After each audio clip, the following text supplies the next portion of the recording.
भिवानी में विकसित भारत संकल्प सम्मेलन के तहत आयोजित जन कल्याण शिविर में सांसद धर्मवीर सिंह ने शिरकत की। उन्होंने विभिन्न सरकारी योजनाओं की जानकारी ली और कहा कि केंद्र सरकार के 12 साल के कार्यकाल में अभूतपूर्व विकास हुआ है।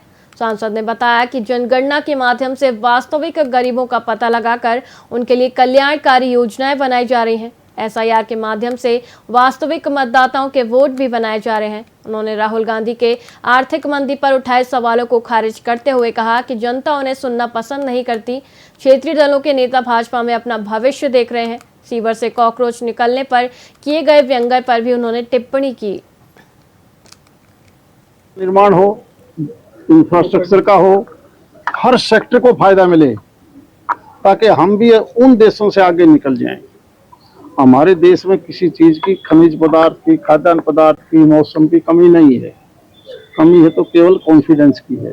वो हमारे को प्रधानमंत्री जी ने सिखा दिया। अब वेलफेयर की स्कीम देखोगे, एक भी तो वर्ग ऐसा नहीं जिसको डायरेक्ट इंडायरेक्ट फायदा ना दिया हो। डायरेक्ट या इंडायरेक्ट, डायरेक्ट भी अगर DBT देखोगे तो कितना अरबों रुपया हर महीने देश के गरीब आदमियों के पास जाता है।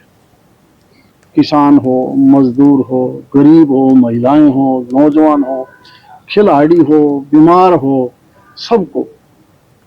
और उसके बाद बचा हुआ इंफ्रास्ट्रक्चर का अगर आप देखोगे, इस आदमी ने 4 गुना बजट बढ़ाया बगैर कोई नया टैक्स लगाए। में संकल्प सम्मेलन हुआ है। मोदी जी की जो सोच है कि 2047 के अंदर हमारा देश विकसित होना चाहिए, उसके लिए यहाँ पर मौजूद सभी साथियों ने, युवाओं ने खासकर संकल्प लिया है कि 2047 के विकसित भारत की कल्पना में हम लोग सब लोग सहयोग करेंगे। और हम लोग उम्मीद करते हैं सभी कि हमारी युवा पीढ़ी खासकर, जिनके कंधे पर आगामी समय हमारा भविष्य टिका हुआ है, वो अपने कर्तव्य का बोध करते हुए, कर्तव्य को सोचते हुए कि हमारा नागरिक कर्तव्य क्या बनता है, उसके अनुसार चले और देश को विकसित बनाने में। क्योंकि सरकार तो लगी हुई है, सरकार इंफ्रास्ट्रक्चर बना सकती है, सरकार नए नए अवसर दे सकती है, लेकिन नागरिक को जो भारत देश का है उसका कर्तव्य तो खुद बनता है कि देश को विकसित करने के अंदर अपना योगदान दे। आज देखो, वैसे तो बहुत बड़ा दिन है, ये कार्य किया गया जो हमें वैसे तो 24 घंटे करना चाहिए। संकल्प जो है, आज मोदी जी के 12 साल आप देखेंगे तो कहाँ से कहाँ भारत पहुंचा है ये सभी जानते हैं। फिर मैं थोड़ी सी बात बताना चाहूंगा। जन धन का कितने लोगों को फायदा होता है। जब बैंक में खाता खोलना इतना मुश्किल था, 2 आदमी ले जाने पड़ते थे, आइडेंटिफाई तो बैंक में खाता खोलता था। जीरो खाता खोलना, हम भी सोचते थे क्या होगा। जीरो खाता खोलने से 40,000 करोड़ रुपए तो गरीब आदमी ने साथ के साथ जमा करवाए।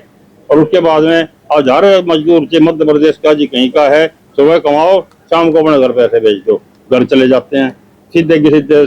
राजीव गांधी का 100 रुपए में से 100 रुपए में 15 पैसे पहुंचते थे और बाकी पहुंचते नहीं थे। सारे पैसे अगले जेब में पहुंचते हैं। निर्माण हो,